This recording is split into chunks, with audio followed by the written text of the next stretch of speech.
고은혜 씨. 오랜만입니다. 반갑습니다. 네. 잘 쉬셨습니까? 저는 여행을 다녀오면 느끼는 게 두 가지가 있습니다. 뭡니까? 대한민국이 제일 좋다. 예. 집이 최고다. 예. 네. 그게 꼭 놀고 온 분들만 할 수 있는 자유죠. 예. 무슨 말씀이세요? 예. 네. 일한 사람들은 그런 얘기 들으면 더 안 하죠. 예. 하지만 여러분들 너무너무 보고 싶었고 예. 제가 또 확인했습니다. 뭐요? 하프타임 예. 매번 보고 있었죠. 아, 어떤 그렇습니까? 뉴스가 있는지. 예. 또 거의 없다님이 예. 너무 든든하게 잘 채워주셔가지고 거의 없다님 친하십니까? 두 분 케미가 아주 좋으시더라고요. 아니 거의 없다님 친하십니까? 아 그럼요. 예, 거의 네. 없다님이 오은혜 씨 많이 그 뭐랄까요 디스를 한 걸 알고 계시. 그 거의 없다님의 예. 친근함의 표현이 바로 그겁니다. 아, 그렇습니까? 네, 그래서 다 애정 표현이기 때문에 예. 저는 이해합니다. 친근함 치고는 조금 세던데. 괜찮습니다. 예. 원래 휴가 다녀오면 이런 이간질도 당해보시고 그런 거죠. 예. 이간질로 안 들린다는 게 문제겠죠.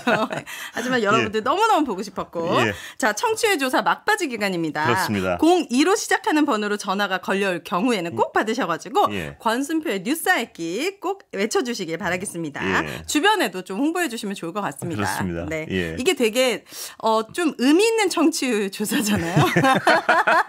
아시죠? 여러분도 알고 계시죠? 예. 1등을 꼭 찍고 싶다 이런 바람이 있기 때문에 여러분들 힘 모아주시기 바라겠습니다. 예. 그동안 오윤혜 씨 휴가 가신 동안 그쪽으로 전화 왔었다는 소문도 있던데. 아, 그래요? 청취율. 지금은 무조건 받도록 하겠습니다. 예. 밤 12시에 와도 받습니다. 12시에는 안 합니다. 예. 네, 알겠습니다. 자, 하프타임 피드백 타임 시작해 보도록 하겠습니다. 4988님께서 여당의 전당대회는 정말 보기 민망할 정도로 괴롭네요. 제발 내가 대표가 되면 민생을 어떻게 하겠다는 얘기를 많이 해주시면 좋겠네요. 아, 이분들이 요새 그럴 형편이 아닌 것 같습니다. 그러니까 본인의 지금 삶 앞가름도 지금 힘든 상황이니까. 어떻게 하겠다는 얘기를 할 여력이 없는 것 같은데요, 이분들. 네. 이거 언제 끝나죠, 전당대회? 한 일주일 남았습니다. 아, 일주일 남았군요. 어떤 분이 대표가 되실지 아주 기대가 됩니다. 예. 진짜요? 예. 네, 정말요. 네, 이 치열한 싸움을 뚫고 그렇습니다. 어떤 분이 1등을 하실지. 누가 되시더라도 좀 나라를 위해 좀 네, 열심히 대통령실에 일해주셨으면 쓴소리도 좀 해주시고 예, 부탁드립니다. 예. 0828님께서 어제 2056 다시 땡땡땡으로 전화가 왔어요. 청취율 조사라고 했습니다. 아, 022056이 맞다고 합니다. 예. 이것저것 귀찮을 정도로 문항이 많았는데 예. 그래도 처음이라 다 듣고 뉴스 알킥을 이야기했습니다. 0828님 감사드립니다. 0828님 참 이분 찐이신 것 같아요. 어떤 문항이 있었는지도 예. 좀 아시는 거 보니까. 0828님 어떻게 해요? 아니요, 좋습니다. 그냥. 네, 너무 감사합니다. 1363님, 천안인데요. 오늘 정말 비가 너무 많이 내렸습니다. 예. 빗속을 향해 퇴근하면서 오늘도 권순표의 뉴스 알킥 듣고 있습니다. 안전운전 하시고요. 예. 34명 단톡방에 권순표의 뉴스 알킥 청취하라고 올렸더니 다들 듣고 있다고 하네요. 이야. 권순표의 뉴스 알킥 이 정도 인기가 있을 줄이야. 괜히 청취 1등이 아니네요. 아, 1363님. 진짜 친구 너무 많으시고 34분이 계시는 단톡방이 있다는 예, 게. 인간관계가 굉장히 좋으신 분이 들으시는군요. 그러니까 예. 저도 입국 심사할 때 입국 심사 하시는 분이 예. 하이킥 너무 잘 듣고 그래요? 있습니다. 제가 완전 상태가 많이 안 좋았거든요. 많이 다르십니까? 많이 달라요, 저는.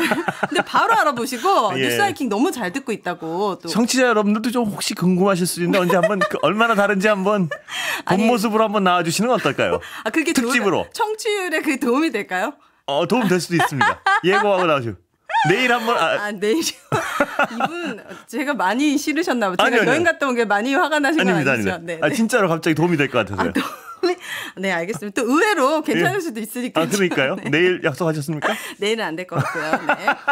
7658님, 처음입니다. 화물차 기사입니다. 진짜 운전하기 힘든 가운데 뉴스 하이킥 들으면서 세상 돌아가는 이야기 잘 듣고 있습니다. 아이고, 감사합니다. 오늘도 꼭 예. 안전운전 하시기를. 특히 빗길에 예. 운전이 너무 어렵잖아요. 비 오는데 이 운전하시려면 얼마나 맞아요. 필요하시겠습니까? 예. 힘내시길 바라겠습니다. 힘내시기 바라겠습니다. 예. 자, 집중호우로 인한 피해가 예. 곳곳에 이어졌습니다. 그런데 오늘은 관련해서 주요 방송사의 보도를 조금 짚어볼까 하는데요. 예. 일단 어제 저녁 지상파 주요 방송사 3곳에 저녁 메인 뉴스 프로그램이 어떻게 시작했는지 잠깐 들어보고 오겠습니다. 예.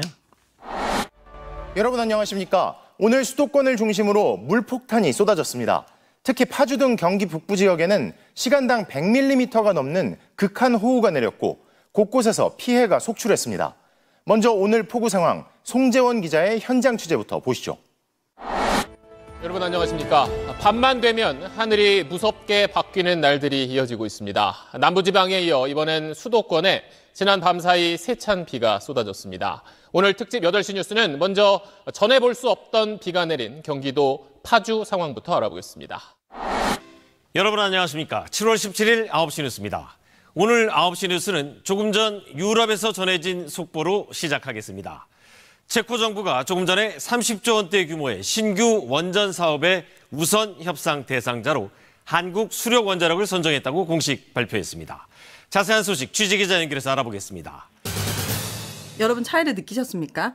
이게요. 네. 보셨지만 처음에가 저희 MBC고요. MBC, 다음이 SBS고요. 마지막이 KBS인데요. 네. 어제 같은 상황은 정말 전 국민이 비 피해 때문에 가슴 졸이고 이런 상황이거든요. 네. 그런데 유독 KBS는 저 재난 방송사예요. 재난 주간 방송사. 예, 재난 주간 방송사. 네. 그런데 속보로 그런데 첫 번째 뉴스를 제가 방송 기자 생활을 한 30년 가까이 했는데 어제같이 비가 많이 오는데 글쎄요. 이건 뭐 상식에 속한다고 생각하는 이걸 톱블럭 그러니까 맨 위쪽에 배치 안 한다는 건 굉장히 저희 그 업계에서는 비상식적인 일은 분명해요. 물론 기사의 가치 판단은 각자의 어떤 각사가 알아서 해야죠. 예, 그건 뭐 각자의 편집국이 알아서 하는 것이고. 근데 그 가치 판단이 제 생각에 제 상식에 의하면 KBS의 가치 판단, 기사에 대한 가치 판단은 어제 틀렸다고 감히 저는 뭐 비판할 수 있을 것 같아요. 왜냐하면 어제같이 많은 피해가 있고 많은 비가 올 때 그 원전 소식 뭐 물론 KBS 입장에서는 중요할 수도 있고 국민 입장에서 어느 정도 뭐 중요할 수도 있죠. 그러나 어느 것이 우선순위냐를 따졌을 때 제가 생활한 기자 생활과 상식의 기준에서 봤을 땐 가치 판단은 당연히 비 피해 소식과 왜냐하면 국민들이 또 위험한 곳도 있고 뉴스의 속보성이 있기 때문에 그 위험한 것도 가르쳐줘야 되고 국민들한테 알려드려야 되고 또 피해가 속출하고 있고 그렇죠. 그럼 또 피해 상황에 대해서 공감도 해야 되고 또 조심할 건 조심해야 돼. 그러니까 그게 당연히 우선순위에 있어서 또 속보성에 있어서 빨리 위에 올라가야 된다는 건 상식 수준의 얘기 같아요. 그런데 원전 얘기 수준. 물론 이 원전 얘기가 근데 이게 지금 정부가 굉장히 반가워하는 얘기죠. 뭐 국민 입장에서 이게 확정된 거라면 반가운 일이고요. 그러나 이게 이렇게 급한가? 이 모든 수해 속보를 앞지어서 이거부터 그 톱으로 보도해야 할 만한 어떤 그렇게 급한가? 그 가치 판단의 근거는 무엇인가? 한번 물어보고 싶은 부분이 있습니다. 정말. 보니까 경기 소방이 자정부터 오후 2시까지 119 신고가 총 7,398건. 이건 그러니까요. 지난해 같은 날에 비교했을 때 그것에 비해서도 2배 이상이 증가가 됐고 비상 발령도 1단계에서 3단계로 격상됐고 충남 당진은 재래시장이 지금 바다로 변해 있는 상태고 또 장마철 침수 차량이 유독 많았어요. 2,500대가 육박을 하면서 재산 피해도 223억 정도가 손해액이 났는데 이제 문체부에서는 한 달 전에 대통령 지시사항 통보 기억하시죠? 이번 장마에도 피해 대비를 철저하게 할 것 끝. 뭔가 이런 뭐 쌀로 밥 짓는 이야기를 문서화해가지고 행정력 세금 낭비라는 비판이 받았는데 KBS에서 이렇게 속보를 다뤘습니다.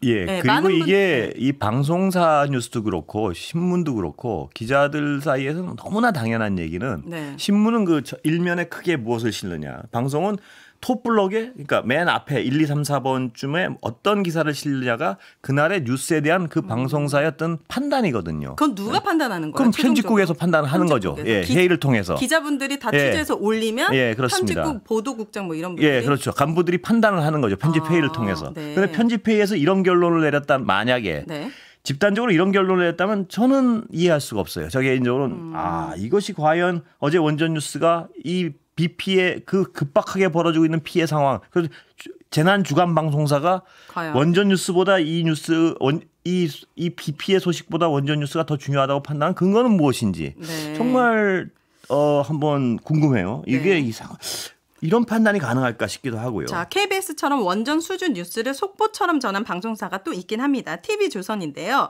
잠깐 리포트 들어보고 오실게요. 여러분 안녕하십니까? 뉴스9 윤종우입니다. 조금 전 반가운 소식이 들어왔습니다. 30조 원 규모의 체코 원전을 우리 한수원이 수주했습니다. 바라카 원전 이후 15년 만에 쾌건데 잠시 뒤 자세한 소식 전해드리도록 하고 장마 관련 뉴스부터 알아보도록 하겠습니다.